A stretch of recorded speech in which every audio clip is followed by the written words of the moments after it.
आज मार्ग कृष्ण पक्षको चतुर्दशी बाला चतुर्दशी शिवालयहरूमा शतबिज छरियो। त्रिभुवन विमानस्थलबाट फेरि 6.5 किलो सुन बरामद। सुन तस्करीका आरोपीसँग सोधपुछ गर्न प्रहरीलाई भाषाको समस्या। संक्रमणकालीन न्याय राष्ट्रिय सहमतिबाट नटुङ्गी प्रजातान्त्रिक प्रक्रियाबाट टुङ्गो लगाउने प्रधानमन्त्री प्रचण्डको दाबी। कथा हालेर मेलम्चीको पानी काठमाडौँ आइपुग्दैन भन्दै नेकपा एमालेका अध्यक्ष केपी शर्मा ओलीको टिप्पणी। बैंकहरू मिटरब्याजी जस्तो हुनु हुँदैन भन्दै ओलीको सुझाव। नेपाली कंग्रेसको मुखपत्र नेपाल पुकार पुनः सार्वजनिक। नेपाली कंग्रेसलाई जनतामा पुर्याउनमा नेपाल पुकारको उल्लेख्य भूमिका रहेको कंग्रेस सभापति शेरबहादुर देउवाको भनाई। कंग्रेस सरकारमा भएको बेलामा यति धेरै कुशासनका घटना किन भन्दै कंग्रेस महामन्त्री गगन थापाको प्रश्न। नेपाली कंग्रेसको मिशन सुशासन र समुन्नत नेपाल भएको कंग्रेस उपसभापति धनराज गुरुङको भनाई। साइबर सुरक्षा प्रति सरकार संवेदनशील रहेको संचार मन्त्री रेखा शर्माको प्रतिबद्धता। समाजमा सकारात्मक सन्देश फैलाउन आवश्यक रहेको स्वास्थ्य तथा जनसंख्या मन्त्री मोहन बहादुर बस्नेतको जिकिर। महिलामाथिको हिंसा अन्त्य गर्न सरकार प्रतिबद्ध रहेको महिला बालबालिका तथा ज्येष्ठ नागरिक मन्त्री सुरेन्द्र राज आचार्यको धारणा। परामर्श सेवा विकास ऐनको मस्यौदा चाँडै जारी हुने भौतिक पूर्वाधार तथा यातायात मन्त्री प्रकाश ज्वालाको भनाई। राष्ट्रिय स्वतन्त्र पार्टीको चियापानमा 3 विषयमा भयो छलफल। हिन्दू राष्ट्र र राष्ट्र संस्था पुनर्स्थापनाका लागि मोर्चा बनाएर आन्दोलन गर्नुपर्ने राप्रपा नेपालका अध्यक्ष कमल थापाको जिकिर। प्रधानमन्त्री पुष्पकमल दाहाल प्रचण्डका सल्लाहकार हरिबोल गजुरेलले दिए राजीनामा। प्रधानमन्त्री प्रचण्ड पुत्रीले व्यापारीसँग पैसा लिएको स्वतन्त्र सांसद अमरेश कुमार सिंहको दावी। प्रमाण देखाउन पञ्चास सिंहको चुनौती। लोकतान्त्रिक समाजवादी पार्टी लोकसभामा देखियो विवाद। राजेन्द्र महतोले गरे केन्द्रीय समितिको बैठक बहिष्कार। अध्यक्ष महन्त ठाकुर भने मौन। एनसेलको शेयर खरिद बिक्रीको विषयमा छानबिन सुरु। सर्वोच्चमा प्रस्तावित न्यायाधीश द्वय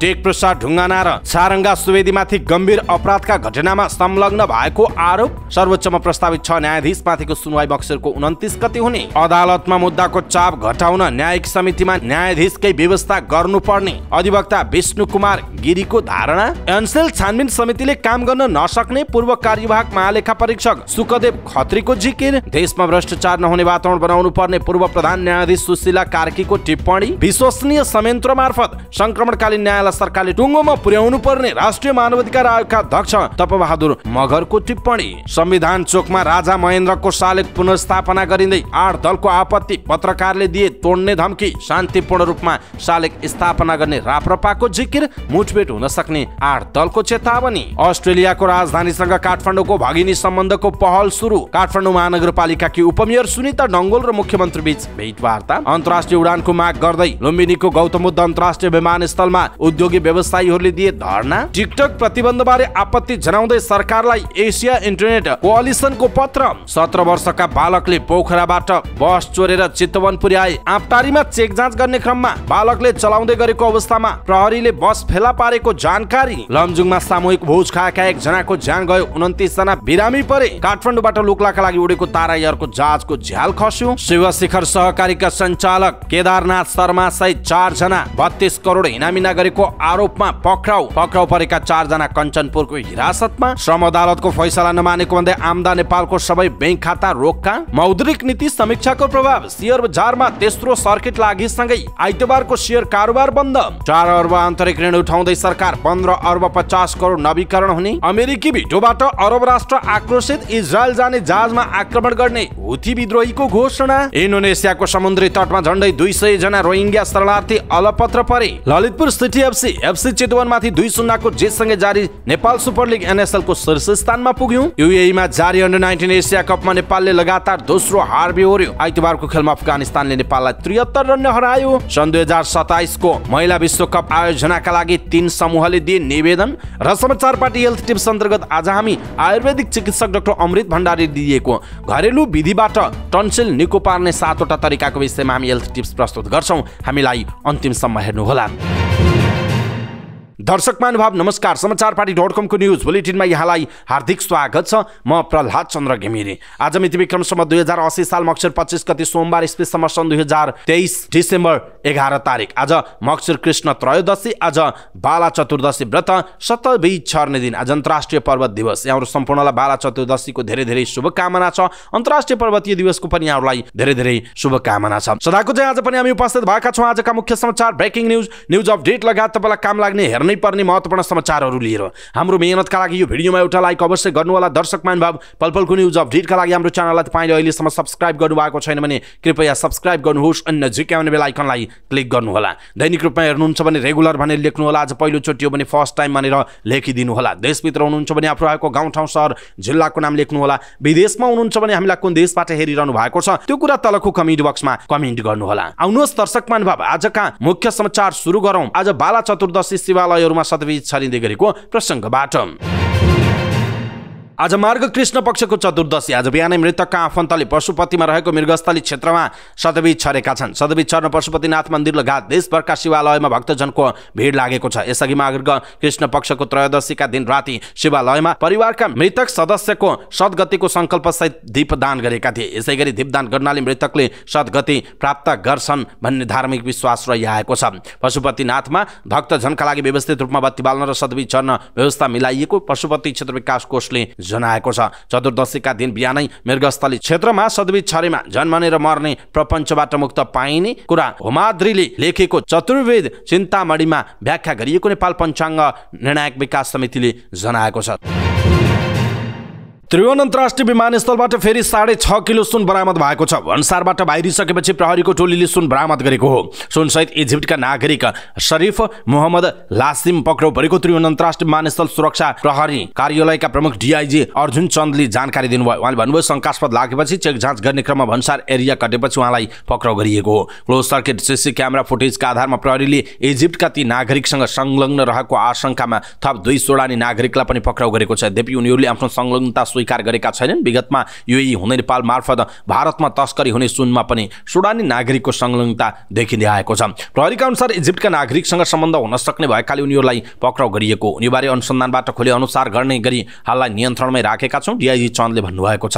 सुनसहित समातिएका इजिप्टका नागरिक फ्लाइ दुबईको FZ 573 विमान मार्फत 11:51 मा काठमाडौँ अवतरण गरेका थिए। यही विमान मार्फत गोर्खाका चन्द्र घलेले 14 किलो सुनसहित बिहिबार 11:40 बजे अवतरण गरेका थिए। विमानस्थल भन्सार कार्यालयले विशेष सूचनाका आधारमा घलेलाई 14 किलो सुनसहित पक्राउ गरेको थियो। शनिबार राति सोही विमानमा आएका व्यक्तिलाई शङ्का लागेपछि निगरानी गर्ने क्रममा पक्राउ गरिएको डीआईजी चन्दले बताउनुभयो। उहाँले सुनलाई अर्ध ठोस बनाएर ल्याएका थिए। अघिल्लो घटनामा जस्तै ज्याकेटभित्र राखेर उनले सुन ल्याएका थिए, चन्दले भन्नुभएको छ। प्रारम्भिक जाँचका क्रममा बरामद सुन भारततर्फ लैजाने गरी ल्याएको हुन सक्ने देखिएको छ। यसअघि शुक्रबार प्रहरीको उपत्यका अपराध अनुसन्धान कार्यालयले रसुवा नाकाबाट आएको 2 किलो अवैध सुन बरामद गरेको थियो। कार्यालयले 3 दिन अघि न्युरोडको सुन पसलमा छापा मारेर झन्डै 8 किलो अवैध सुन बरामद गरेको थियो। केही समय अघि विमानस्थलको सबै सुरक्षा जाँच पास भएर बाहिरिएको 60 किलो सुन राजस्व अनुसन्धान विभागले बरामद गरेको थियो। त्यसअघि भेपमा लुकाएर ल्याएको 9 किलो सुन ल्याएको समेत खुलासा भएको थियो। यो मामिलामा पूर्व सभामुख कृष्णबहादुर महराका छोरा राहुल अहिले पनि थुनामा रहेका छन्। सुन प्रकरणको अनुसन्धानका लागि सरकारले उच्च अदालतका पूर्व न्यायाधीश दिल्ली आचार्यको नेतृत्वमा छानबिन समिति पनि बनाएको छ। समितिले प्रकरणका आरोपितहरूको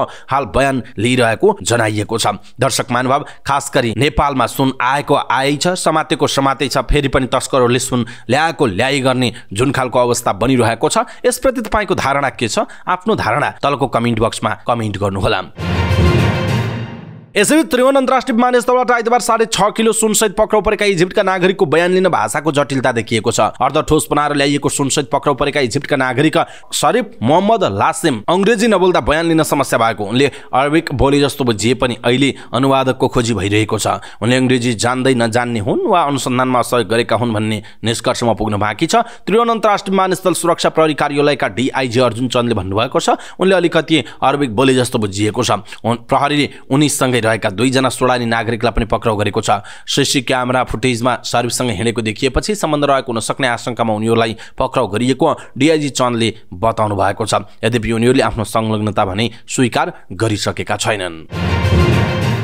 प्रधानमन्त्री पुष्पकमल प्रचण्डले संक्रमणकालीन न्याय राष्ट्रिय सहमतिबाट नटुङ्गिए प्रजातान्त्रिक प्रक्रियाबाट टुङ्गो लगाउने बताउनु भएको छ। गम्भीर मानवाधिकार उल्लङ्घनका पीडितहरूको राष्ट्रिय सञ्जालद्वारा बालुवाटारमा आयोजित कार्यक्रमलाई सम्बोधन गर्दै उहाँले यस्तो बताउनुभयो। उहाँले संक्रमणकालीन न्याय राष्ट्रिय सहमतिबाट टुङ्ग्याउने अन्तिम प्रयास गरे तर राष्ट्रिय सहमति हुन नसके बहुमतको आधारमा टुङ्ग्याउने बताउनु भएको। उहाँले प्रमुख प्रतिपक्षी दल नेकपा एमालेको मध्य पहाडी लोकमार्ग यात्रा पुसको पहिलो साता सकिने र त्यसपछि संसद अधिवेशन आह्वान हुने बताउनुभयो। उहाँले अब बस्ने संसदमा पहिलो एजेन्डाको रूपमा संक्रमणकालीन न्यायलाई प्रवेश गराउने प्रतिबद्धता व्यक्त गर्नुभयो। प्रधानमन्त्री प्रचण्डले संघीय लोकतान्त्रिक गणतन्त्रमाथि धावा बोल्ने कोसिस भइरहेको पनि उल्लेख गर्नुभएको छ।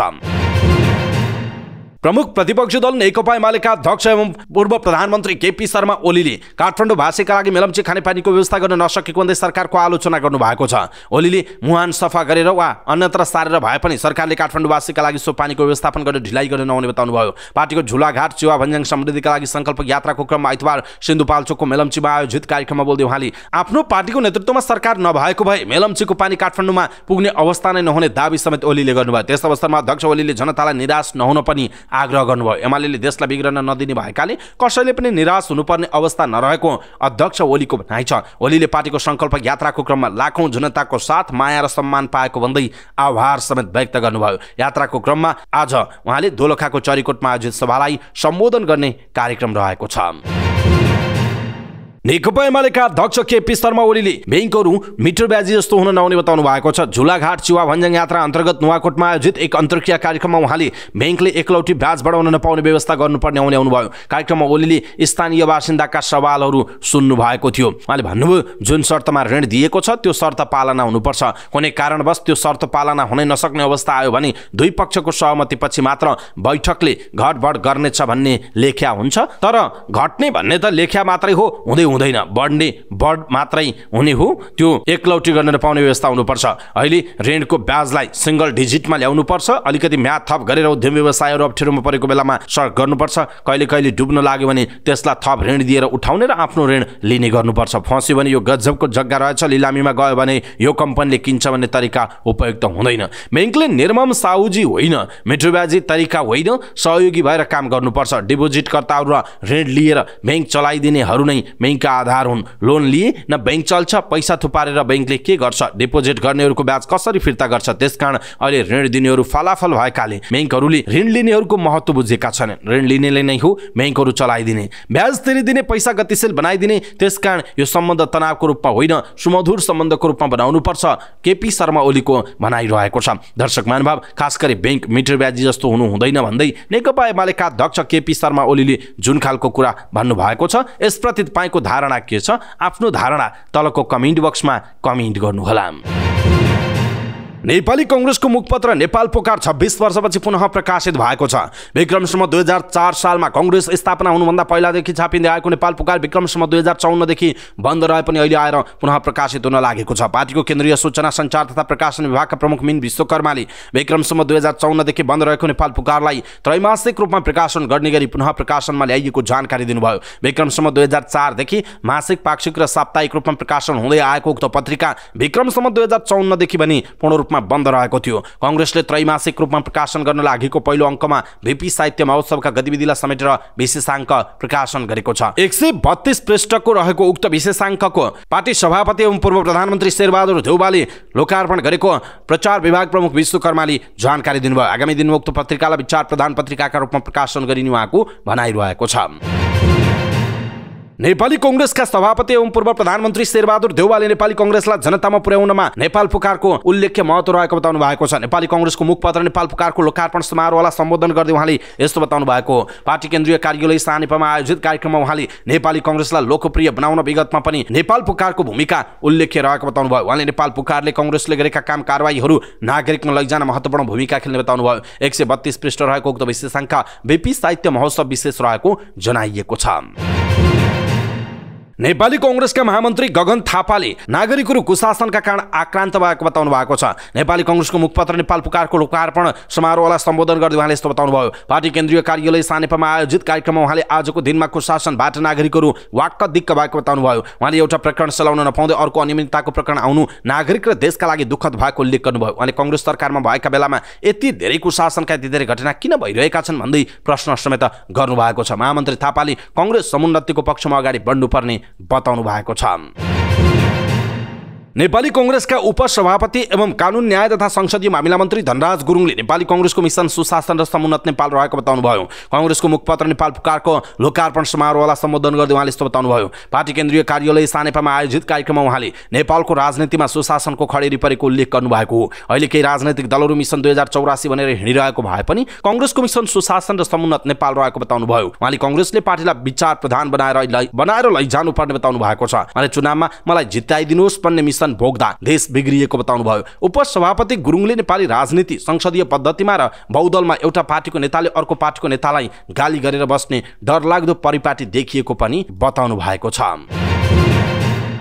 सञ्चार तथा सूचना प्रविधि मन्त्री रेखा शर्माले साइबर सुरक्षा राष्ट्रिय सुरक्षाकै नयाँ आयाम भएकाले यसप्रति सरकार गम्भीर र संवेदनशील रहेको बताउनु भएको छ। स्लिङटङ कलेज काठमाडौँले साइबर सेक्युरिटी र डिजिटल फोरेन्सिक अनुसन्धान गर्ने उद्देश्यले स्थापना गरेको साइबर सेक्युरिटी रिसर्च हबको उद्घाटन गर्दै मन्त्री शर्माले साइबर सेक्युरिटी सरकारको राष्ट्रिय प्राथमिकतामा रहेको बताउनुभयो। 2.5 करोड लगानीमा स्थापना गरिएको यो साइबर सेक्युरिटी रिसर्च हब नेपालकै पहिलो शैक्षिक अनुसन्धान केन्द्र भएको बताइएको छ। सूचना प्रविधिको उच्चतम विकास र प्रयोगसँगै साइबर सुरक्षा निकै महत्त्वपूर्ण पक्ष बन्दै गएको छ। साइबर स्पेसलाई सुरक्षित गर्नु आज विश्वभर नै ठूलो चुनौतीको विषय बन्दै गएको छ। मन्त्री शर्माले भन्नुभयो, साइबर स्पेस सुरक्षित गरी व्यक्तिगत डेटा सुरक्षादेखि राष्ट्रिय सार्वभौमिक अक्षुण्ण राख्नेसम्मका कार्य अब महत्त्वपूर्ण बन्दै गएका छन् उहाँको भनाइ छ। सूचना प्रविधि आफैमा उदाउँदो क्षेत्र भएको र त्यसमा अझ साइबर सेक्युरिटी महत्त्वपूर्ण क्षेत्र रहेको उल्लेख गर्दै उहाँले भन्नुभयो, तपाईहरुलाई थाहा नै छ, हामीले नेपालमा पहिलो पटक गत साउन 23 गते राष्ट्रिय साइबर सुरक्षा नीति 2080 जारी गरेका छौं। सूचना प्रविधि प्रणालीमा साइबर आक्रमणबाट हुन सक्ने क्षतिलाई न्यूनीकरण गर्न र भविष्यमा हुन सक्ने आक्रमणहरूबाट सुरक्षित रहन साइबर सुरक्षा नीति जारी गरिएको उहाँले बताउनु भएको छ। राष्ट्रिय साइबर सुरक्षा नीति 2080 ले 9वटा रणनीति अगाडि सारेको उल्लेख गर्दै मन्त्री शर्माले जसअनुसार आफूहरू साइबर सुरक्षा सम्बन्धी कानुनी र संरचनागत व्यवस्थामा जुटेको बताउनुभयो। मन्त्रालयमा साइबर सुरक्षा विधेयकको मस्यौदा गर्ने काम भइरहेको जानकारी दिँदै उहाँले साइबर सुरक्षाका लागि राष्ट्रिय साइबर सुरक्षा केन्द्र स्थापनाको प्रक्रिया पनि अगाडि बढाइएको उहाँले बताउनु भएको छ। स्वास्थ्य तथा जनसङ्ख्या मन्त्री मोहन बहादुर बस्नेतले समाजमा सकारात्मक सन्देश प्रवाह गर्न सके बलियो भएर खुसी साथ बाँच्न सकिने बताउनु भएको छ। खाङशेर रेम्पोछेले लेख्नु भएको पुस्तक बलियो भएर खुसी साथ बाँचौँ लोकार्पण समारोहमा उहाँले राम्रो कामको सुरुवात आफैबाट गर्नुपर्ने बताउनु भयो। मानिसलाई खुसी साथ बाँच्न सकारात्मक सोच र नियमित व्यायाम र खानपानमा विशेष ध्यान दिनुपर्नेमा जोड दिँदै मन्त्री बस्नेतले गहिरो निन्द्रा मानिसहरूका लागि नहुने बताउनु भएको छ। स्वास्थ्य समस्याका कारण पनि मानिस तनावमा पर्ने गरेको बताउँदै मन्त्री बस्नेतले आफूले स्वास्थ्य मन्त्रीको जिम्मेवारी सम्हालेपछि उपचारको अभावमा कुनै पनि नेपालीले मृत्युवरण गर्न र परोस बनेर काम गरिरहेको जिकिर गर्नुभयो। पुस्तकका लेखक खाङशेर रेम्पोछेले 8 वर्ष पहिला भियतनामी भाषामा लेखेको पुस्तक नेपाली भाषामा अनुवाद गरिएको जानकारी दिँदै यो पुस्तक सबैका लागि उपयोगी हुने विश्वास व्यक्त गर्नुभयो। पढ्न चाहनेका लागि यो पुस्तक निःशुल्क उपलब्ध गराइने पनि रेम्पोछेले जानकारी दिनुभएको छ। महिला बालबालिका तथा ज्येष्ठ नागरिक मन्त्री सुरेन्द्र राज आचार्यले महिलाहरूको हक अधिकार सुनिश्चित गरी पूर्ण रूपले हिंसा अन्त्य गर्न सरकार प्रतिबद्ध रहेको बताउनु भएको छ। काठमाडौँमा राष्ट्रिय मानव अधिकार आयोगद्वारा आयोजित लैङ्गिक हिंसा विरुद्धको कार्यक्रम तथा खबर गरौँ 1145 हेल्पलाइन सेवा 6औं वार्षिक उत्सव समारोहमा बोल्दै उहाँले महिलाहरूको हक अधिकार सुनिश्चित गर्न हिंसा तथा विभेदलाई शून्य सहनशीलताको नीतिले पूर्ण रूपले अन्त्य गर्न सरकार प्रतिबद्ध रहेको बताउनुभयो। उहाँले मन्त्रालयद्वारा सञ्चालित राष्ट्रपति महिला उत्थान कार्यक्रमबाट ग्रामीण विपन्न महिलाको आर्थिक तथा सामाजिक सशक्तिकरणका लागि महिलालाई स्वरोजगार, रोजगार र उद्यमशीलता उन्मुख गराउन सहयोग पुर्याउने गरी कार्यक्रमहरू सञ्चालित भएको जानकारी पनि दिनुभएको छ। बौद्धिक पूर्वाधार तथा यातायात मन्त्री प्रकाश ज्वालाले परामर्श सेवा विकास ऐनको मस्यौदा चाँडै जारी गर्ने प्रतिबद्धता जनाउनु भएको छ। काठमाडौँमा आयोजित कार्यक्रममा बोल्दै उहाँले परामर्श सेवा विकास ऐनको मस्यौदा तयार भइसकेको जानकारी दिँदै चाँडै नै जारी गर्ने प्रतिबद्धता जनाउनु भयो। उहाँले भन्नुभएको छ, ऐनको मस्यौदा तयार भइसकेको छ, छिट्टै अन्तिम रूप दिई जारी गर्ने प्रतिबद्धता जनाउँछु। नीति तथा कार्यक्रम र बजेटमा गरेका प्रतिबद्धताहरू लागू गर्दा पूर्वाधार क्षेत्रको विकासले देशमा समृद्धिको ढोका खोल्ने उहाँले धारणा व्यक्त गर्नुभयो। मन्त्री ज्वालाले पूर्वाधारको क्षेत्रलाई भरपर्दो गुणस्तरीय र जनता मैत्री बनाउने कुरामा सबै केन्द्रित भएर लाग्नुपर्ने पनि बताउनु भएको छ। राष्ट्रिय स्वतन्त्र पार्टी रासोपा ढोटीले आयोजना गरेको चियापान कार्यक्रममा ढोटीका राजनीतिक दलहरूले 2 विषयमा छलफल गरेका छन्। ढोटीको मुख्य व्यापारिक केन्द्र दिपालमा आयोजना गरिएको चियापानमा सुशासन कायम गर्ने, सेवा प्रवाह र जिल्लाका समस्याहरूको विषयमा सबै विषयगत कार्यालयहरूसँग छलफल गर्ने र जिल्लाका गौरवका आयोजनाहरू छिटो निर्माण गर्न संघीय सरकारलाई दबाब दिने विषयमा छलफल भएको राष्ट्रिय स्वतन्त्र पार्टीका जिल्ला संयोजक केशव बलायरले जानकारी दिनुभएको छ। कार्यक्रममा जिल्लामा सुशासन कायम राख्न र विकास गर्न सबै राजनीतिक दल एक हुनुपर्ने सन्देश दिएको बलायरले बताउनुभयो। चियापान कार्यक्रममा नेपाली कांग्रेसका महाधिवेशन प्रतिनिधि जित बहादुर खड्का, नेकपा एमालेका नेता प्रेम शाह, नेकपा माओवादी केन्द्रका प्रदेश सल्लाहकार तेज बहादुर ढुम्ब्रे, त्यस्तै एकीकृत समाजवादीका उपसचिव ऐश्वर्य विष्ट लगायतको उपस्थिति रहेको राष्ट्रिय स्वतन्त्र पार्टीले जनाएको छ। राष्ट्रिय प्रजातन्त्र पार्टी नेपालका अध्यक्ष कमल थापाले हिन्दू राष्ट्र राज संस्था पुनर्स्थापनाको निम्ति आन्दोलन गर्नुपर्ने बताउनु भयो। काठमाडौँमा पार्टीको केन्द्रीय कार्य समितिको बैठकलाई सम्बोधन गर्दै अध्यक्ष थापाले हिन्दू राष्ट्र राज संस्था पुनर्स्थापनाको निम्ति आन्दोलनको विकल्प नभएको बताउनु भयो। उहाँले हिन्दू राष्ट्र राज संस्था पुनर्स्थापनाको एजेन्डाको मुख्य सम्भाग आफूहरू नै भएको भन्दै यसका निम्ति आन्दोलन नै अन्तिम विकल्प भएको बताउनु भयो। उहाँले हिन्दू राष्ट्र राज संस्था पुनर्स्थापनाका लागि बृहत राष्ट्रिय मोर्चा बनाएर आन्दोलनमा जानुपर्ने बताउनु भयो। उहाँले संघीय लोकतान्त्रिक गणतन्त्रात्मक व्यवस्था असफल भइसक्यो भइसकेको उल्लेख गर्नुभयो। अबको विकल्प राष्ट्र संस्था सहितको प्रजातन्त्र, हिन्दू राष्ट्र र दुई तहको सरकार भएको उहाँको भनाइ छ। उहाँले यसका निम्ति सम्पूर्ण जनताहरूलाई सडकमा आउन अपिल समेत गर्नुभएको छ। अध्यक्ष थापाले राप्रपा नेपाल संगठनात्मक रूपमा कमजोर भएको बताउनुभयो। अझै पनि पालिका तहसम्म पार्टी कमिटी गठन हुन नसकेको र जिल्लाका कमिटीहरू पनि अपेक्षाकृत रूपमा सक्रिय हुन नसकेको उहाँले बताउनुभयो। भातृ संस्था र विभागहरू पनि निष्क्रिय भएको भन्दै अब पार्टी कमिटीलाई जुझारु र सक्रिय बनाउनु पर्नेमा जोड दिनुभएको छ।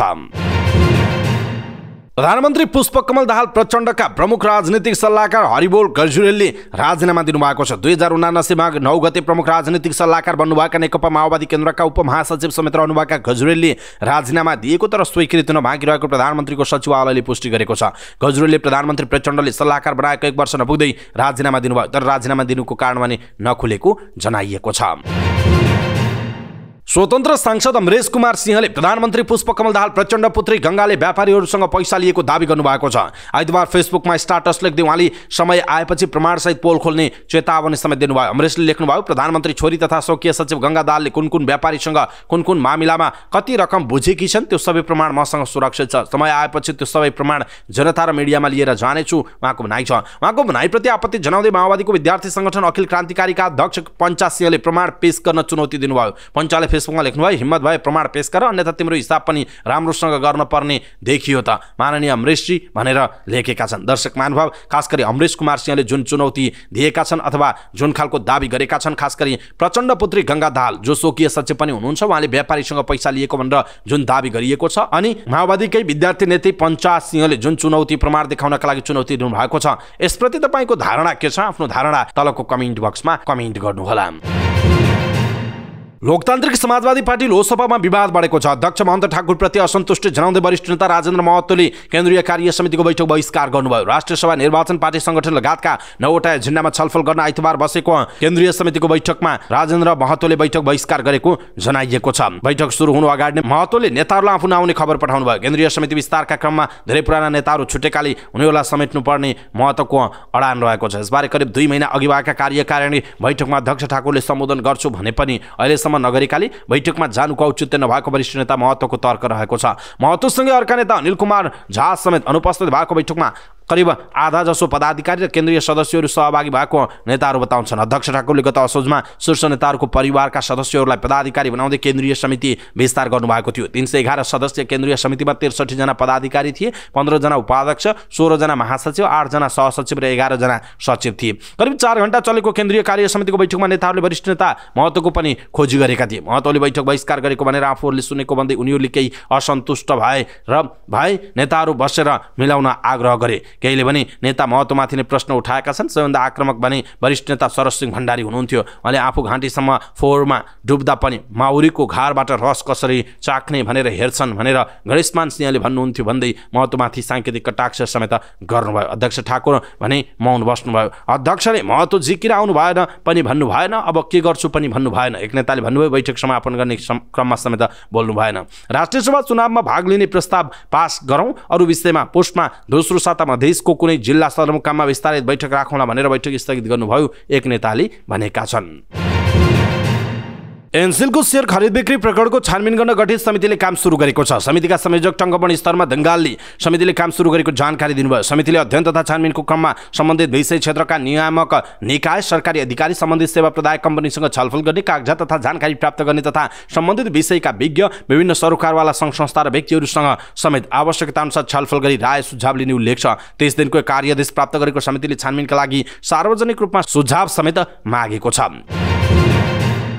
सर्वोच्च अदालतका प्रस्तावित न्यायाधीश टेक प्रसाद ढुङ्गाना र सारङ्गा सुवेदी उच्च अदालतको न्यायाधीश पदमा रहँदा गैरकानुनी फैसला गरेको उजुरीकर्ताहरूको आरोप रहेको छ। सर्वोच्च अदालतमा प्रस्तावित 6 जना सर्वोच्च अदालतका न्यायाधीशहरू विरुद्ध परेको उजुरीमाथिको छलफलमा भाग लिँदै उजुरीकर्ता पुष्पप्रसाद गुरागाईले संविधान कानुन विपरीत उच्च अदालत पाटनमा रहँदा ढुङ्गानाले भन्सारको मुद्दा, चमेलियाको मुद्दामा राज्यलाई करोडौं नोक्सान बनाएर मुद्दा फैसला गरेकाले उहाँको नाममा सर्वोच्च अदालतको न्यायाधीश पदका लागि अनुमोदन नगर्न संसदीय समितिका सदस्यलाई आग्रह गर्नुभयो। अर्का उजुरीकर्ता चिरञ्जीवी भक्त पौडेलको तर्फबाट बाट बोल्दै खड्ग भक्त पौडेलले राकेश भक्त पौडेल हत्याकाण्डको फैसलामा पीडित पक्षको समेत सुनवाई नगरेकाले सारङ्गा सुवेदीलाई पनि सर्वोच्च अदालतको न्यायाधीशमा गरिएको सिफारिस अनुमोदन नगर्न समिति समक्ष आग्रह गर्नुभयो। उहाँले 33 किलो सुन प्रकरणका अभियुक्तलाई रिहा गर्ने फैसला पनि सुवेदीले गरेको आरोप लगाउनु भएको छ।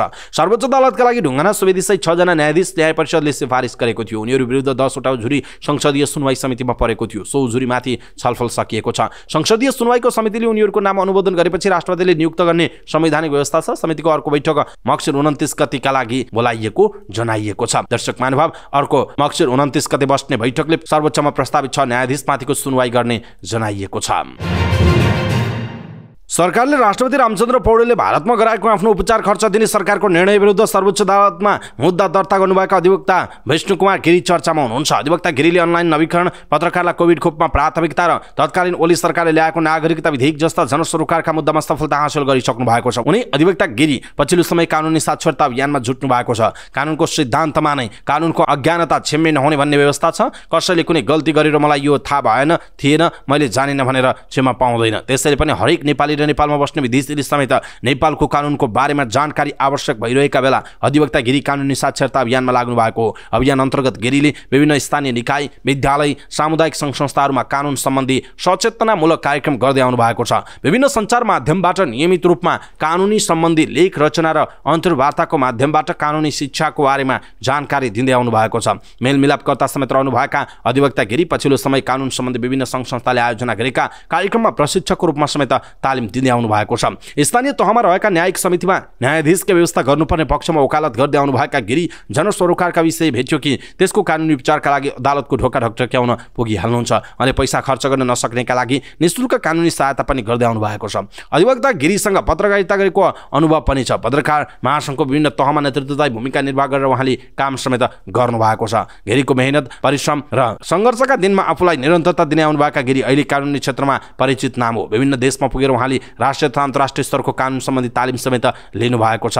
सँगसँगै अदालतमा मुद्दाको चाप घटाउन न्यायिक समितिमा न्यायाधीशकै व्यवस्था गर्नुपर्ने उहाँको भनाइरहेको छ। दर्शक महानुभाव, खास गरी उहाँको यो भनाइप्रति तपाईँको धारणा के छ? आफ्नो धारणा तलको कमेन्ट बक्समा कमेन्ट गर्नुहोला।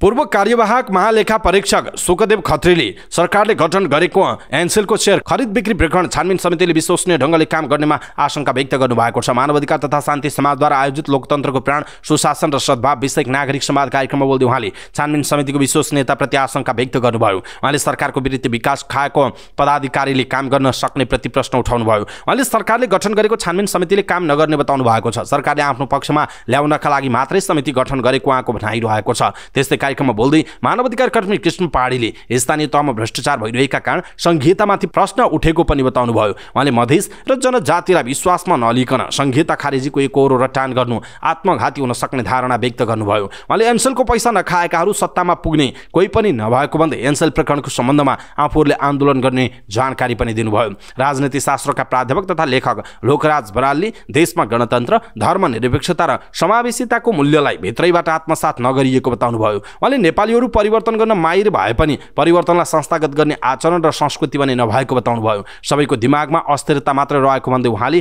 त्यस्तो सोचाइ राख्न नहुने बताउनुभयो। उहाँले लोकतन्त्रप्रतिको सबैको प्रतिबद्धता आवश्यक रहेको पनि बताउनु भएको छ। पूर्व प्रधान न्यायाधीश सुशीला कार्कीले देशमा भ्रष्टाचार नहुने वातावरण बनाउनु पर्ने बताउनु भएको छ। मानवाधिकार तथा शान्ति समाजद्वारा आयोजित लोकतन्त्रको प्राण, सुशासन र सद्भाव विषयक नागरिक संवाद कार्यक्रममा बोल्दै उहाँले देशमा भ्रष्टाचार नहुने वातावरण बनाउनु पर्ने बताउनु भएको। उहाँले देशमा सबै कुराहरू राम्रो भए पनि नेताहरू पनि भ्रष्ट रहेको उल्लेख गर्नुभयो। उहाँले भोलि आउने नेताहरू पनि भ्रष्ट हुने अवस्था रहेको भन्दै देशमा भ्रष्टाचार नहुने वातावरण बनाउन जरुरी रहेको उल्लेख गर्नुभयो। उहाँले भ्रष्टाचारको सन्दर्भमा नेताहरूलाई मात्रै दोष दिन भने नमिल्ने बताउनुभयो। उहाँले देशमा भ्रष्टाचार गर्न अघि नबढ्ने कोही नभएको भन्दै सबैले भ्रष्ट मानसिकतालाई त्याग्नुपर्ने बताउनुभयो। पूर्व प्रधान न्यायाधीश कार्कीले सरकारको मानसिकता जफत गर्ने मात्रै भएको टिप्पणी गर्नुभयो। उहाँले नागरिकसँग भएका जेठाहरू समेत राजनैतिक दलका कार्यकर्ताले जफत गर्ने गरेको बताउनुभयो। उहाँले राजनैतिक दलहरूसँग गुण्डा, फटाहा र मवाली मात्रै कार्यकर्ताहरू रहेको बताउनु भएको छ। आम नागरिकमा आर्थिक अभाव भए पनि दलका कार्यकर्ताहरूसँग पनि करोडौं सम्पत्ति भएको उहाँको भनाइ छ। पूर्व प्रधान न्यायाधीश कार्कीले देशमा देखिएका विसङ्गतिका कारण व्यवस्था जाने अवस्था आउने बताउनु भएको छ। उहाँले संविधानमा देखिएका समस्याहरूलाई भने संशोधन गर्दै जान सकिने बताउनुभयो।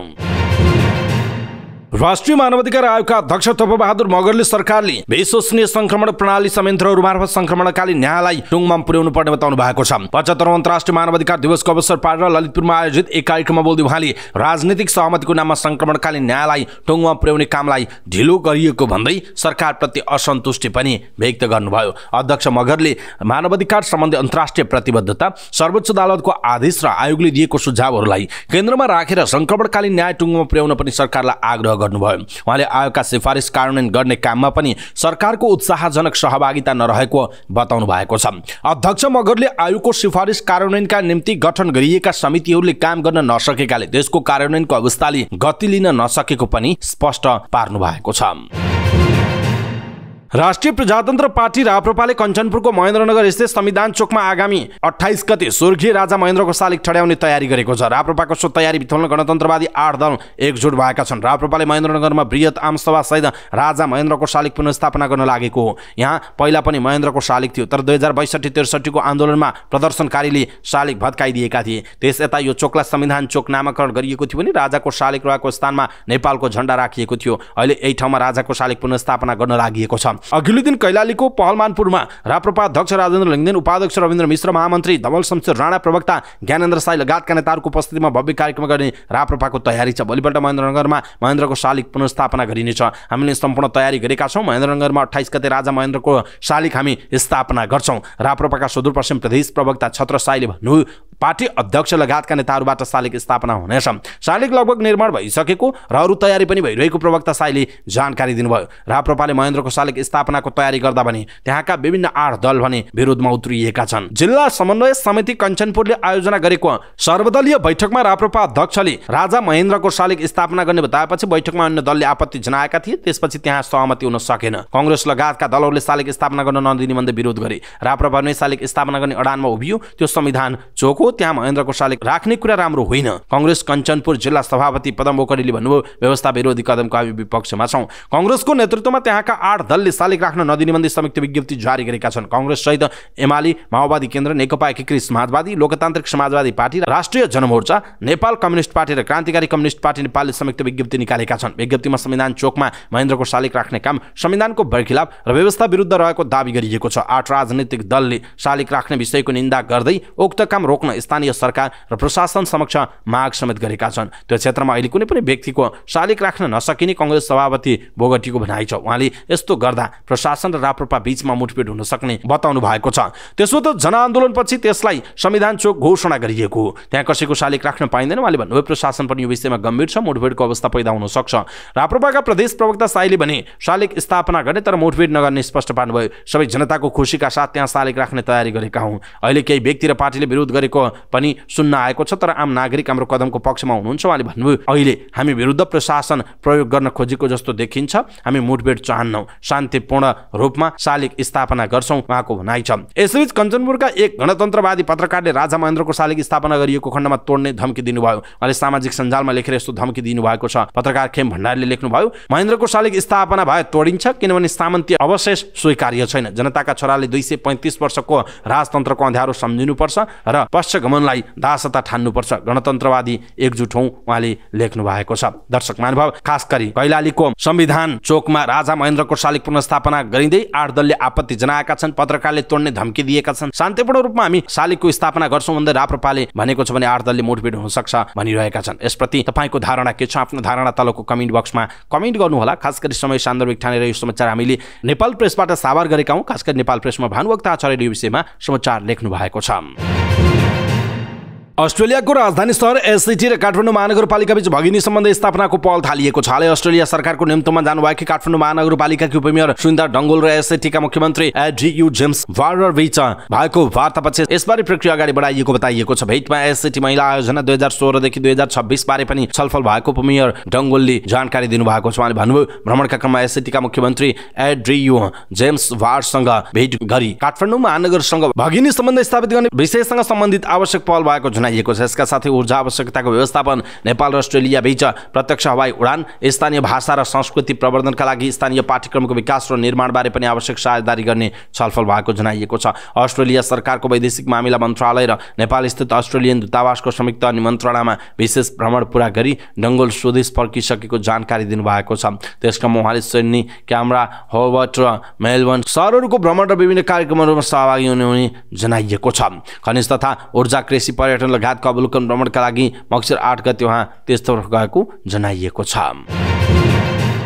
रूपन्देहीका उद्योगी व्यवसायीहरू भैरवाको गौतम बुद्ध अन्तर्राष्ट्रिय विमानस्थलमा नियमित अन्तर्राष्ट्रिय उडानको माग गर्दै सडक आन्दोलन सुरु गरेका छन्। रूपन्देहीमा निजी क्षेत्रका 32 वटा सङ्घ संस्था आबद्ध सिद्धार्थ सञ्जाल रूपन्देहीले भैरहवामा सडकमा उत्रिएर आन्दोलन थालेको जनाइएको छ। भैरहवाको देवकोटा चोकबाट सुरु भएको विरोध प्रदर्शन बेङ्क रोड, मिलन चोक, नारायण पथ हुँदै बुद्ध चोकमा पुगेर टुङ्गिएको थियो। व्यवसायीले विमानस्थलमा धरना पनि दिएका छन्। प्रदर्शनमा सहभागीहरूले विमानस्थलमा अध्यागमन, भन्सार, क्वारेन्टाइन, हुलाक, श्रम, स्वास्थ्य परीक्षण लगायतका विमानस्थलसँग सम्बन्धित सरकारी कार्यालय स्थापना गर्न माग गर्दै नाराबाजी गरेको जनाइएको छ। सरकारले माग पूरा नगर्दासम्म आन्दोलन जारी रहने सञ्जालका अध्यक्ष अनिल कुमार गेवालीले बताउनुभयो। यसअघि सञ्जालले प्रधानमन्त्री पुष्पकमल दाहाल प्रचण्ड, नेपाली कांग्रेसका सभापति शेरबहादुर देउवा लगायत सरोकारवालाहरूलाई भेटेर अन्तर्राष्ट्रिय उडान नियमित गर्न माग गरेको थियो। 1 महिना अघिदेखि आन्दोलन घोषणा गरेर प्रधानमन्त्रीलाई ज्ञापन पत्र पनि बुझायौं, तर माग सम्बोधन हुने छाँटकाँट नदेखेपछि सडकमा उत्रनुको विकल्प भएन, गेवालीले भन्नुभयो। विमानस्थललाई हेरेर होटल तथा पर्यटन व्यवसायमा निजी क्षेत्रको 60 अर्ब बढी लगानी भइसकेको छ, तर अन्तर्राष्ट्रिय उडान हुन नसक्दा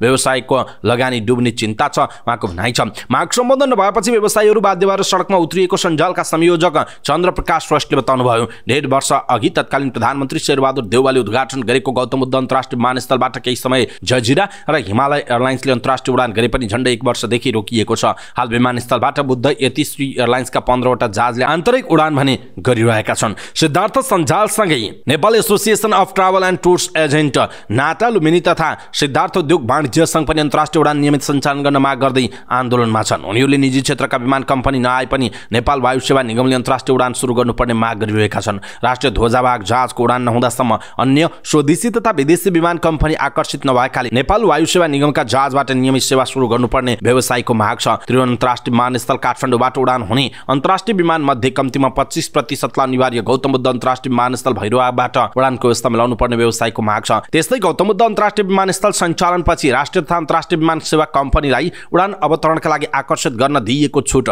थप 1 वर्ष निरन्तरता दिनुपर्ने व्यवसायीहरूको माग रहेको छ।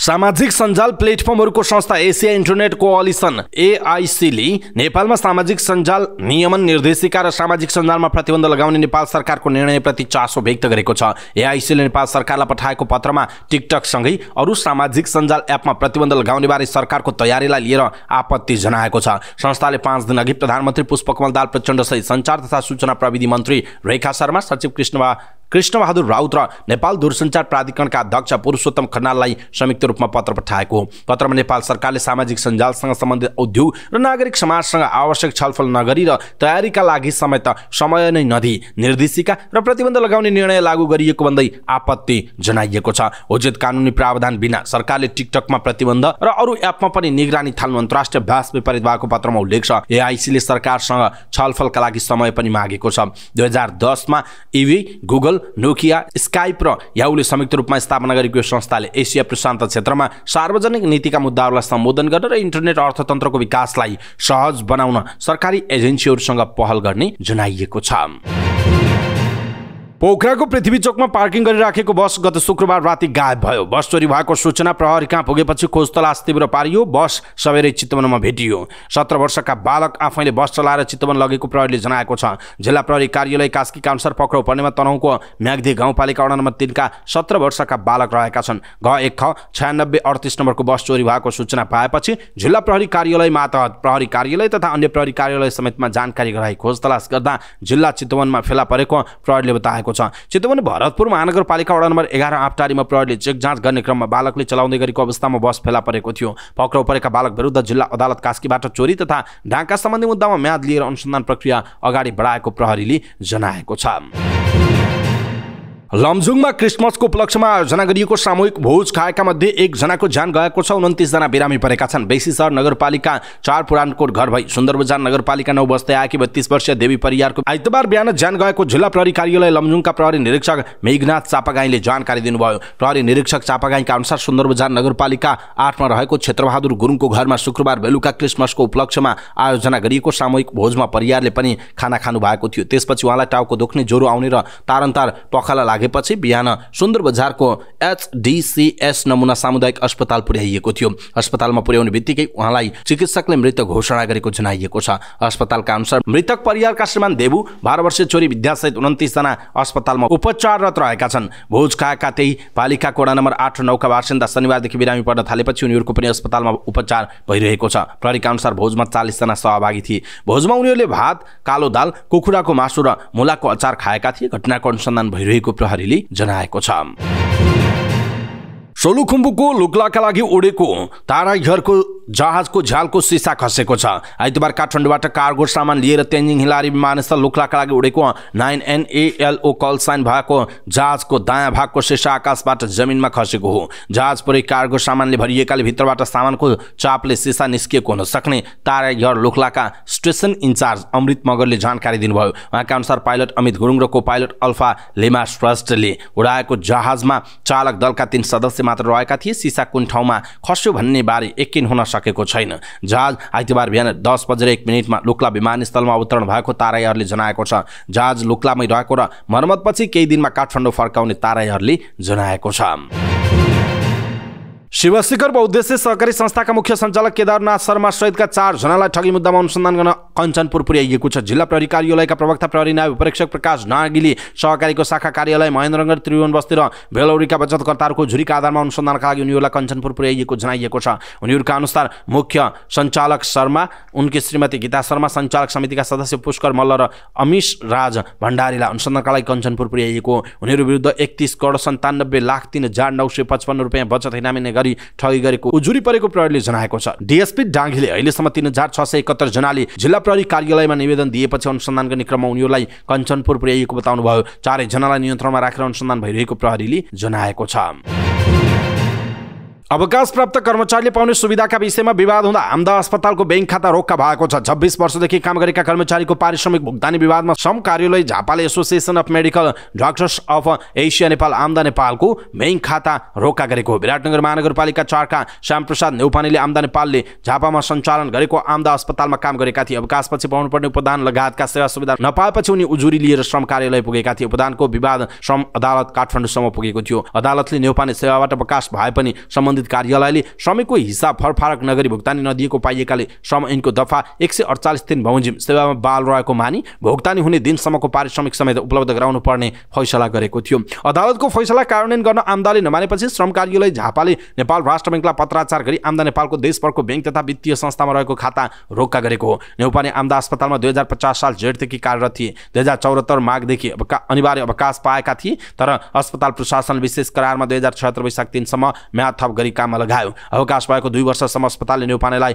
उपदान लगायतका सेवा सुविधा दिएन। सुविधा नपाएपछि उनले 2076 असोज 28 गते श्रम तथा रोजगार कार्यालय झापामा निवेदन दिएका थिए। त्यसपछि आमदा अस्पतालले उनलाई 2064 सालदेखि 2074 सालसम्मको भन्दै 3,69,166 रुपियाँ पठाइदियो। तर नेउपानेले संस्थामा 24 वर्ष 8 महिना सेवा गरेका थिए। श्रम ऐनमा जागिर सुरु भएको मितिदेखि उपदान दिनुपर्ने स्पष्ट व्यवस्था छ, तर आमदा नेपालको सञ्चालक समितिले विभिन्न बहाना बनाउँदै रकम नदिएको उनको गुनासो रहेको छ। गत शुक्रबार नेपाल राष्ट्र बैंकले चालू आर्थिक वर्षको मौद्रिक नीति समीक्षा मार्फत शेयर कर्जामा लाग्ने जोखिम भार 125 बनाएसँगै शेयर बजारमा सकारात्मक प्रभाव देखिएको छ। मौद्रिक नीतिको समीक्षापछि खुलेको पहिलो कारोबारमा नेप्से परिसूचकमा लगातार 3 सर्किट लागेको छ। आइतबारको प्री ओपन सेसनमा 13 अङ्कले बढेको नेप्से कारोबार खुलेको 5 मिनेटमा नेप्से 4% बढेर पहिलो सर्किट लागेको थियो। 4% को सर्किट लागेर 20 मिनट कारोबार रोकिएर खुलेको 2 मिनेटमा नेप्से 5% बढ्यो। कारोबार खुलेको 7 मिनेटमा नेप्से 92.73 अङ्कले बढ्यो। 40 मिनट रोकिएको कारोबारमा खुलेको पुनः 2 मिनेटमा 6% बढेको नेप्से कारोबार बन्द भयो। बजारमा सर्किट लागेर करिब 1.5 घण्टामा बजार बन्द हुँदा साताको पहिलो कारोबारको दिन नेप्से परिसूचक 111.2 शून्याङ्कले बढेर 1963.98 को बिन्दुमा पुगेर नेप्से परिसूचक रोकिएको छ। आइतबारको कारोबारमा 244 कम्पनीको 13,67,615 किता शेयर 48,24,82,239 रुपियाँ बराबरको कारोबार भएको जनाइएको छ। आइतबारको कारोबारमा 5 कम्पनीको शेयर मूल्यमा सकारात्मक सर्किट लागेको छ। करिब 30 कम्पनीको शेयर मूल्य सर्किट लेभलमा बढेको छ। तर यता 227 कम्पनीको शेयर मूल्य बढ्दा 5 कम्पनीको घटेको छ। कारोबार रकमका आधारमा माउन्टेन इनर्जीले 3,58,25,833 रुपियाँको शेयर किनबेच भएको छ। त्यसपछि दोस्रो र तेस्रो स्थानमा सोनापुर मिनरल्स एन्ड आयल र नेपाल इन्स्योरेन्स कम्पनीको धेरै कारोबार भएको छ। शुक्रबार राष्ट्र बैंकले गरेको मौद्रिक नीतिको पहिलो त्रैमासिक समीक्षामा ब्याज दर घट्ने नीति लिँदै राष्ट्र बैंकले नीतिगत दरहरू घटाएको छ। त्यस्तै बैंकमा लगानी योग्य रकम अधिक रहेको अवस्थामा कर्जा प्रवाह बढाउने नीति लिँदा शेयर कर्जाको जोखिम भार पनि 150% बाट 125 मा झरेको छ। शेयर बजारमा सकारात्मक सर्किट लागेर बन्द भएको जनाइएको छ। शेयर बजार 6% बढ्दा 1 दर्जन कम्पनीको मूल्य 10% बढेको जनाइएको छ। 10% मूल्य बढ्ने कम्पनीमा Reliance finance, Joshi hydro power, Rapti hydro and general construction, Shubham power, Kalinchowk Darshan, Ingwa hydro power, Trishuli Jalvidyut, union hydro power, Khanikhola hydro power, Nepal SBI bank, Chandragiri hills, Singati hydro power र हिमालय ऊर्जा विकास कम्पनी रहेका छन्। एक कम्पनीको मूल्य 9.9 देखि 10% सम्म बढेको जनाइएको छ। यस्तै समता घरेलु लघुवित्त, यादी ग्रुप, शिवाइसी लघुवित्त, हिमालयन पावर पार्टनर, आशा लघुवित्त, राधी विद्युत, चिलिमे हाइड्रो पावरको मूल्य 9.8% बढ्यो। समग्र बजारमा पोजिटिभ सर्किट ब्रेक लाग्दा पनि कालिका लघुवित्त र उपकार लघुवित्तको मूल्य सामान्य घटेको छ। कालिकाको प्रति किता 30 पैसा र उपकारको 4 रुपियाँले घटेको छ। यमध्ये उपकार लघुवित्तले लाभांश नदिने घोषणा गरेको थियो। आइतबार माउन्टेन इनर्जीको सबैभन्दा धेरै 3,58,00,000 रुपियाँको शेयर कारोबार भयो। त्यस्तै सोनापुरको 3,58,00,000, नेपाल इन्स्योरेन्सको 2,18,00,000, रिलायबल नेपाल लाइफ इन्स्योरेन्सको 1,98,00,000 र सन नेपाल लाइफको 1,75,00,000 को कारोबार भएको जनाइएको छ। सरकारले 4 अर्ब आन्तरिक ऋण उठाउने भएको छ। नेपाल राष्ट्र बैंक मौद्रिक व्यवस्थापन विभागले ट्रेजरी बिल बोलकबल मार्फत सोमबार 4 अर्ब आन्तरिक ऋण उठाउने भएको हो। सोमबार अर्थात् आज 4 अर्ब आन्तरिक ऋण परिचालन र 15 अर्ब 50 करोड नवीकरण सहित कुल 18 अर्ब 15 करोड रुपियाँ बराबरको ट्रेजरी बिल बोलकबल हुने राष्ट्र बैंकले जनाएको छ। 192 दिन अवधिको ट्रेजरी बिल मार्फत सरकारले आन्तरिक ऋण उठाउन लागेको जनाइएको छ। त्यस्तै 91 दिन अवधिको 8 अर्ब 50 करोड बराबरको ट्रेजरी बिल नवीकरणका लागि बोलकबल हुने नेपाल राष्ट्र बैंकले जनाएको छ। त्यस्तै 184 दिन अवधिको 4 अर्बको नयाँ ट्रेजरी बिल जारी गर्दा 4 अर्बको नवीकरणका लागि बोलकबल हुने केन्द्रीय बैंकले जनाएको छ। 364 दिन अवधिको 2 अर्ब बराबरको ट्रेजरी बिल पनि नवीकरणका लागि बोलकबल हुने जनाइएको छ। 1 वर्ष वा त्यसभन्दा कम अवधिको आन्तरिक ऋण उठाउन प्रयोग गरिने अल्पकालीन सरकारी ऋणपत्र ट्रेजरी बिल हो। ट्रेजरी बिल अवधिको आधारमा 28 दिने, 91 दिन, त्यस्तै 182 दिने र 364 दिने गरी 4 किसिमका हुने गरेको जनाइएको छ। गाजामा युद्धविराम प्रस्ताव विरुद्ध संयुक्त राष्ट्र संघीय सुरक्षा परिषदको प्रस्तावमा संयुक्त राज्य अमेरिकाले भिटो लगाएपछि अरब देशहरू आकर्षित बनेका छन्। सुरक्षा परिषदको विशेष बैठकमा वाशिंटनले लगाएको भिटोले संयुक्त राष्ट्रसङ्घका प्रमुख एन्टोनियो गुटेरेस र अरब राष्ट्रहरूको नेतृत्वमा उक्त क्षेत्रमा तत्काल मानवीय युद्धविराम गर्ने दिशामा भइरहेको प्रयासलाई अवरुद्ध पारेपछि अरब राष्ट्रहरू आकर्षित बनेका हुन्। साउदी विदेश मन्त्री राजकुमार फैसल बिन फहरान अलले एक टिभी च्यानललाई दिएको अन्तर्वार्तामा अमेरिका आफ्नो जिम्मेवारी पूरा गर्न असफल भएको टिप्पणी गरेका छन्। उनले भनेका छन्, एउटा यस्तो पक्ष छ जसले युद्धविरामलाई फोहोरी शब्द मान्छ। मलाई थाहा छैन किन यस्तो हुन्छ। इराकका विदेश मन्त्रीले अमेरिकाले युद्धविराम रोक्दा मध्यपूर्वमा ठूलो विस्फोट हुने टिप्पणी गरेका छन्। यता यमनका हुदी विद्रोहीले अबदेखि इजरायल जाने सबै जहाजमा आक्रमण गर्ने घोषणा गरेका छन्। उनीहरूले ती जहाजहरूको मालिक जुनसुकैको देशको भए पनि आक्रमण गर्ने चेतावनी दिएका छन्। उता समाचार संस्था एएफपीका अनुसार प्यालेस्टाइनी राष्ट्रपति महबुब अब्बासले गाजामा युद्धविरामका लागि संयुक्त राष्ट्रसङ्घीय सुरक्षा परिषदको प्रस्तावमा संयुक्त राज्य अमेरिकाले भिटो लगाएपछि गाजामा भएको महिला र बालबालिकाको आजादीका लागि अमेरिका जिम्मेवार रहेको बताएका छन्। राष्ट्रसङ्घको युद्धविराम प्रस्ताव रोक्दै अमेरिकी राजदूत रोबर्ट वुडले उक्त प्रस्ताव वास्तविकताभन्दा टाढा रहेको र यसलाई अगाडि बढाउन नहुने बताएका थिए। इजरायलले भने भिटोको प्रशंसा गरेको छ। इन्डोनेसियाको पश्चिमी क्षेत्रमा रहेको एक समुद्री तटमा झण्डै 200 जना रोहिङ्ग्या शरणार्थी अलपत्र परेका छन्। म्यानमारका अल्पसङ्ख्यक रोहिङ्ग्या समुदाय ठूलो संख्यामा बङ्गलादेशमा रहेको र तीमध्ये उनीहरू इन्डोनेसियाको समुद्री तटमा अलपत्र परेको बताइएको छ। सन् 2017 मा म्यानमारको सेनाले गरेको कारबाहीको मुख्य निशानामा मुस्लिम रोहिङ्ग्या समुदाय परेको संयुक्त राष्ट्रसङ्घले जनाएको छ। झण्डै 10 लाख मानिस भागेर बङ्गलादेश पुगेका छन् र त्यहाँबाट हरेक वर्ष हजारौंले आफ्नो ज्यान जोखिममा राखेर मलेसिया वा इन्डोनेसिया पुग्न लामो र महँगो समुद्री यात्रा गर्छन्। शरणार्थीहरू समुद्री तट तटमा भेला भएको र केही महिला आफ्ना बालबच्चाहरूलाई काखमा बोकेको अवस्थामा देखिएको भिडियो स्थानीय सञ्चार माध्यमहरूले सार्वजनिक गरेका छन्। इन्डोनेसियाका राष्ट्रपति जोको विडोडोले स्थानीय समुदायको हितलाई प्राथमिकतामा राखेर शरणार्थीका लागि पनि अस्थायी राहत उपलब्ध गराइने बताएका छन्। उनले आफ्नो देशभित्र नै रोहिङ्ग्या शरणार्थीको बढ्दो संख्याका पछाडि मानव वैश्विकरणमा संलग्न सञ्जालको हात रहेको र दोषीमाथि कडा कारबाही गर्ने प्रतिबद्धता व्यक्त गरेका छन्। इन्डोनेसियाले संयुक्त राष्ट्र संघीय शरणार्थी महासन्धिमा हस्ताक्षर गरेको छैन र म्यानमारबाट शरणार्थी लैजान बाध्य नहुने पनि बताएको छ। छिमेकी देशमा आश्रय नपाउँदा अल्पसंख्यक शरणार्थी समूह जोखिम मोलेर टाढा टाढा पुग्नुपर्ने र गुजारा चलाउनु पर्ने बाध्यता रहेको अन्तर्राष्ट्रिय सञ्चार माध्यमले जनाएका छन्। ललितपुर सिटी एफसी आइतबार एफसी चितवनमाथि 2-0 को जितसँगै जारी नेपाल सुपर लिग एनएसएल को शीर्ष स्थानमा पुगेको छ। अपराजित टोली ललितपुरले आफ्नो 5औं खेलमा दशरथ रङ्गशालामा एफसी चितवनलाई हराएपछि दोस्रो जित निकाल्दै जारी दोस्रो सिजनको शीर्ष स्थानमा उक्लिएको। ललितपुरको जितमा विवेक पौडेल र पापा केवेले गोल गरे। समान 5 खेलमा ललितपुर 2 जित र 3 बराबरी सहित 9 अङ्क बटुल्यो। चितवन भने 1 जित समान 2 बराबरी र 1 हारसँगै 5 अङ्क सहित 6औं स्थानमा झर्यो। काठमाडौँ रेजर्सको पनि समान 5 अङ्क भए पनि गोल अन्तरको आधारमा 5औं स्थानमा छ। त्यसअघि खेलको पहिलो अवसर ललितपुरले 13औं मिनेटमा सृजना गर्यो। दिनेश एमजनले ड्रिबलिङ गर्दै पेनाल्टी क्षेत्रबाट गरेको शट एफसी चितवनका विशाल श्रेष्ठले उत्कृष्ट बचाउ गरे। 2 मिनेटपछि नै सनी श्रेष्ठले उत्कृष्ट क्रस गर्दै ललितपुरका लागि अवसर सृजना गरे पनि पेनाल्टी क्षेत्रमा रहेका पापा केवेले भेट्टाउन सकेनन्। केवेले 17औं मिनेटमा पनि अवसर खेर फाले। निखिल कदमले चितवनका अन्तिम डिफेन्डर वेट गर्दै उपलब्ध गराएको पासमा उनी विशालसँग 1 भर्सेस 1 मा चुके। त्यसको 2 मिनेटपछि भने केवेले अवसरको सदुपयोग गरे। दिनेश एमजनको फ्लिक पासलाई उनले 1 टच मार्फत गोलमा परिणत गराए। चितवनले 29औं मिनेटमा पहिलो अवसर बनायो। विमल घरती मगरले 12 यार्डबाट गरेको शट ललितपुरका गोलकिपर जेफ्री विली मार्सेले पञ्च गर्दै बाहिर पठाए। चितवनले 31औं मिनेटमा अर्को प्रयास गरेको थियो। त्यसबेला जेफ्री विली नै बाधक बने। रफिक अमिनुले ललितपुरका 4 खेलाडी छक्क्याउँदै पेनाल्टी क्षेत्रबाट गरेको शट जेफ्री विलीले बचाउ गरे।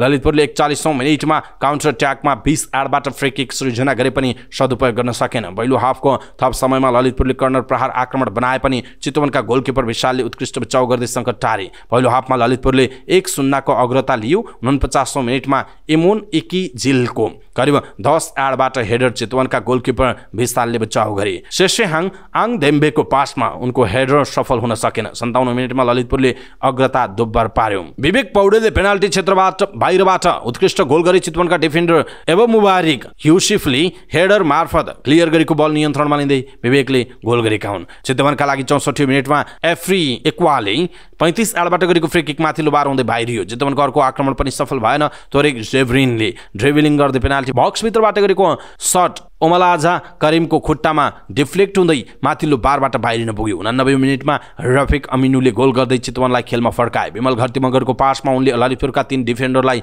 छक्क्याउँदै गोल गरे। इन्जुरी समयको पहिलो मिनेटमा नै पेनाल्टी मार्फत ललितपुरले अग्रता बढाउने अवसर पायो। उत्सव राईले पेनाल्टी क्षेत्रमा आदित्य साक्यलाई लडाएपछि ललितपुरले पेनाल्टी पाएको हो।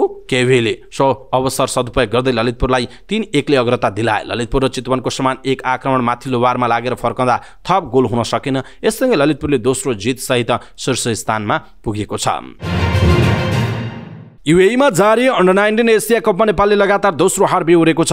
आइतबारको खेलमा अफगानिस्तानले नेपाललाई 73 रनले हरायो। नेपालका लागि ओपनर अर्जुन कुमारले उत्कृष्ट ब्याटिङ गर्दै विजित 91 रन बनाए। तर अर्को इन्डबाट लगातार विकेट खसिरहँदा नेपाल लक्ष्यसम्म पुग्न सकेन। नेपाल 40.1 ओभरमा अल आउट भएको छ। अर्जुन अन्तिम विकेटका रूपमा आउट भए। 108 बल खेलेका अर्जुनले 13 चौका प्रहार गरे। नेपालका अन्य ब्याटरले राम्रो प्रदर्शन गर्न सकेनन्। विपिन रावल 0, दीपक बोहरा 15, उत्तम मगर 4, आकाश त्रिपाठी 0, गुलसन झा 17, दिपेश कणेल 11 र कप्तान देव खनाल 24 रन बनाएर आउट भएका थिए। नेपाललाई सस्तोमै समेट्ने क्रममा अफगानिस्तानका फरिदुन दाउदजई र नसिर खान मारु फखिलले 3-3 विकेट लिए। यसअघि दुबईमा रहेको आइसिसी एकाडेमी ओभल 2 मा टस हारेर पहिला ब्याटिङको निम्तो पाएको अफगानिस्तानले 49 ओभर 3 बलमा सबै विकेट गुमाउँदै 261 रन बनाएको थियो। आइतबारको हारसँग नेपालको सेमिफाइनल यात्रा कठिन भएको छ। नेपालले अन्तिम खेल अब भारतसँग खेल्ने भएको छ। फिफाले सन् 2027 मा हुने महिला विश्वकप आयोजनाका लागि 3वटा समूहको गोलपत्र दर्ता भएको पुष्टि गरेको छ। युरोपबाट बेल्जियम, नेदरल्यान्ड्स र जर्मनीले संयुक्त रूपमा निवेदन दिएका छन्। त्यस्तै मेक्सिको र अमेरिकाले पनि संयुक्त निवेदन पेश गरेको र ब्राजिलले एकल आयोजनाका लागि निवेदन दिएको फिफाले जनाएको छ। यी निवेदनमा सन् 2024 को मे 17 तारिखमा बैंककमा हुने फिफाको सम्मेलनमा खुल्ला मतदान मार्फत अन्तिम निर्णय गरिने बताइएको छ। अमेरिकाले सन् 1979 र सन् 2003 को महिला विश्वकप एकल आयोजना गरेको थियो भने जर्मनीले सन् 2011 को महिला विश्वकप आयोजना गरेको थियो। गएको वर्ष जुलाई र अगस्तमा अस्ट्रेलिया र न्युजिल्यान्ड संयुक्त रूपमा आयोजना गरेका थिए। यो महिला विश्वकपको फाइनलमा स्पेनले इङ्ल्यान्डलाई हराएको थियो। समाचार पार्टी न्यूज बुलेटिनमा पालो भएको छ समाचार पार्टी हेल्थ टिप्स। आजको समाचार पार्टी हेल्थ टिप्समा हामीले यहाँहरूलाई आयुर्वेदिक चिकित्सक डाक्टर अमृत भण्डारीले दिएको हेल्थ टिप्स, खास गरी घरेलु विधिबाट टन्सिल निको पार्ने 7 तरिकाको विषयमा जानकारी दिनेछौँ। हामीलाई अन्तिमसम्म हेर्नुहोला। सबै नेपालीहरू माझ पुर्याउनका लागि यो हेल्थ टिप्स आफ्नो फेसबुक, ट्विटर लगायतका सामाजिक सञ्जालहरूमा सेयर गर्न नबिर्सिनुहोला। घाँटीको भित्री भागमा हुने एक प्रकारको संक्रमण टन्सिलाइटिस हो, जसलाई बोलीचालीको भाषामा टन्सिल भनेर भनिन्छ। जबकि टन्सिल एक प्रकारको रोग नभएर हाम्रो जिब्रोको अन्तिम भागमा रहेको मासुको डल्लो अर्थात् आकारको ग्रन्थि हो। यसले सास प्रश्वास र खानाको माध्यमबाट हाम्रो शरीरमा प्रवेश गर्ने कीटाणुलाई रोक्ने काम गर्छ। यही टन्सिलमा चिसो, धुलो, धुवाँ वा मौसमी ब्याक्टेरियाको संक्रमणका कारण समस्या देखियो भने हामीले यसलाई टन्सिल भयो भन्ने गर्छौँ। टन्सिल हुँदा घाँटीमा पोल्ने, दुख्ने, केही खाना पिउन र थुक निल्न समेत गाह्रो हुन्छ। हल्का ज्वरो पनि आउन सक्छ। टन्सिल भएमा घरेलु उपचार गर्न सकिन्छ। त्यसका केही विधि प्रचलित र प्रभावकारी छन्। जस्तो पहिलो हो दालचिनी र मह। महले धेरैजसो रोगमा रामबाण जस्तै काम गर्छ। टन्सिलको समस्यामा दालचिनी र मह दुवै लाभदायक हुन्छ। दालचिनीमा दुखाइ कम गर्ने गुण हुन्छ, साथै महमा एन्टिब्याक्टेरियल गुण हुन्छ, जसले संक्रमण गराउने ब्याक्टेरियासँग लड्न मद्दत गर्छ। टन्सिल निको पार्न 1 चम्चा महमा 2 चिम्टी दालचिनीको धुलो मिसाएर दिनमा 2 देखि 3 पटक पिउन सकिन्छ। त्यस्तै अर्को दूध, बेसार र कालो मरिच। टन्सिलको अर्को प्रभावकारी घरेलु उपचार भनेको दूध, बेसार र मरिचको मिश्रण हो। यसको मिश्रण एकसाथ खाँदा टन्सिलको समस्या निको हुन्छ। बेसारमा एन्टिब्याक्टेरियल र एन्टी इन्फ्लेमेटरी गुण हुन्छ, जसले घाँटी दुख्ने र सुनिने समस्यालाई कम गर्छ। साथै मरिचले घाँटी सम्बन्धी समस्या कम गर्न सहयोग गर्छ। यसका लागि 1 गिलास तातो दूधमा 1 चिम्टी बेसार र आधा चम्चा कालो मरिच मिसाएर राति सुत्नु अघि पिउनुपर्छ। अर्को अदुवामा एन्टिब्याक्टेरियल र एन्टी इन्फ्लेमेटरी गुण हुन्छ। घाँटीको संक्रमण र दुख्ने समस्याबाट छुटकारा पाउन अदुवा पोलेर मुखमा राख्नुपर्छ। यसमा मह मिसाएर पनि खान सकिन्छ। त्यस्तै अर्को त्रिकटु चूर्ण र मह। टन्सिलको समस्याबाट छुटकारा पाउन त्रिकुट चूर्ण सेवन गर्न सकिन्छ। त्रिकुट चूर्ण अर्थात् 3वटा पिरो तत्त्व सुकेको अदुवा, पिपली र कालो मरिचको बराबर मात्रा मिसाइएर बनाइएको मिश्रण हो। यो मिश्रणमा एन्टिब्याक्टेरियल, दुखाइ निवारक र एन्टी इन्फ्लेमेटरी गुण हुन्छ। त्यस्तै अर्को तुलसी पानी। तुलसी औषधीय गुणयुक्त वनस्पति हो। तुलसीमा रोग प्रतिरोधात्मक क्षमता बढाउने, ब्याक्टेरिया मार्ने गुण हुन्छ। त्यसैले टन्सिल हुँदा 5वटा जति तुलसीको पात पानीमा उमालेर पिउन सकिन्छ। कुनै समस्या नै नभएको अवस्थामा पनि तुलसीको 3-4 वटा पात चपाएर दिनमा 2-3 पटकसम्म तातो पानीसँग पिउँदा रोग प्रतिरोधात्मक क्षमता बढेर जान्छ। त्यस्तै अर्को नुन पानीले कुल्ला गर्ने। टन्सिल भएमा मनतातो पानीमा नुन राखेर कम्तीमा 5 मिनट कुल्ला गर्न सकिन्छ। यसरी कुल्ला गर्दा मुखमा भएको हानिकारक जीवाणु पखाल्ने काम गर्छ र घाँटी सुन्निएको ठिक पार्छ। त्यस्तै अर्को कागती पानी। कागतीमा भिटामिन सी पर्याप्त पाइन्छ। कागतीको रसमा तातो पानी मिसाएर पिउँदा टन्सिल निको हुन्छ। सुझाव: टन्सिलको सामान्य अवस्थामा घरेलु उपचार विधि लाभदायक हुन्छ। यद्यपि यो लामो समयसम्म भइरहेको छ र धेरै दुःख दिएको छ भने चिकित्सकको परामर्श लिन अत्यन्त जरुरी हुन्छ। दर्शक महानुभाव, आज हामीले यहाँहरूलाई खास गरी घरेलु विधिबाट टन्सिल निको पार्ने 7 तरिकाको विषयमा आयुर्वेदिक चिकित्सक डाक्टर अमृत भण्डारीले दिएको हेल्थ टिप्स, खास गरी घरै कसरी टन्सिल हामीले निको पार्न सकिन्छ भन्ने विषयवस्तुमा हामीले हेल्थ टिप्स प्रस्तुत गर्यौं। आजको हेल्थ टिप्स तपाईलाई कस्तो लाग्यो त्यो कुरा तलको कमेन्ट बक्समा कमेन्ट गर्नुहोला। सबै नेपालीहरू माझ पुर्याउनका लागि यो हेल्थ टिप्स आफ्नो फेसबुक, ट्विटर लगायतका सामाजिक सञ्जालमा सेयर गर्नुहोला। इष्टमित्र र आफन्तजनलाई मेसेन्जरमा पठाइदिनुहोला। अवस्था दर्शक महानुभाव, समाचारपाटी.com को न्यूज बुलेटिन अहिलेका लागि यति नै। हामीले प्रस्तुत गरेका यी समाचारहरू प्रति तपाईँको धारणा के छ? आफ्नो धारणा तलको कमेन्ट बक्समा कमेन्ट गर्नुहोला। हाम्रो मेहनतका लागि यो भिडियोमा एउटा सानो लाइक अवश्य गर्नुहोला। दर्शक महानुभाव, पलपलको न्यूज अपडेट हेर्नका लागि हाम्रो च्यानललाई तपाईले अहिलेसम्म सब्स्क्राइब गर्नुभएको छैन भने कृपया सब्स्क्राइब गर्नुहोस् अनि नजिकै आउने बेल आइकनलाई क्लिक गर्नुहोला। समाचारपाटी.com को न्यूज बुलेटिन नेपाली समय अनुसार आज साँझ 6 बजे लिएर फेरि हामी उपस्थित हुनेछौँ। पलपलको न्यूज अपडेटका लागि समाचारपाटी.com हेर्दै गर्नुहोस्। नमस्कार।